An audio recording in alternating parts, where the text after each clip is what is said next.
Israel brought down 5 Soviet MiG-21 fighters in less than 3 minutes. Jerusalem decided that the Soviets needed to be taught a lesson. There was a poetic justice to the Israeli victory. Yet it wasn't the Israelis gloating, indeed, they initially chose to identify the victims as Egyptian. Rather, it was the Egyptians who smarted under the condescension of their Russian advisors. On July 30, 1970, 5 Soviet MiG-21 fighters were blown out of the sky by the Israeli Air Force. And all in 3 minutes. As America, Russia, and Israel today face off in Syria, the story 48 years ago sounds ominously familiar. A Soviet client state, Egypt at the time, was in trouble.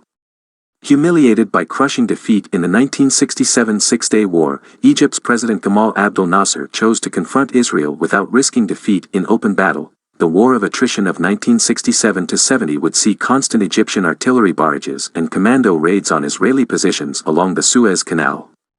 But Israel, averse to casualties and unable to win a slugging match with the more numerous Arab states, struck back with its own chosen weapon. The Israeli Air Force, IAF, whose aerial blitzkrieg had been decisive in winning the Six-Day War, would use its newly acquired American-made F-4 Phantoms on retaliatory air strikes deep into Egypt. Nasser's response was to turn to the Soviet Union, which built a dense air defense network of surface-to-air (SAM) missile sites along the Suez Canal. While the IAF shot down numerous Egyptian aircraft, the SA-2 and SA-3 batteries downed several IAF aircraft and threatened Israeli air operations along the canal, a situation appreciated by American pilots over Hanoi.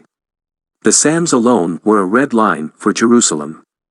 But then came the straw that would break the Egyptian camel's back: Soviet Air Force MiG-21 squadrons flying defensive air patrols over Egypt.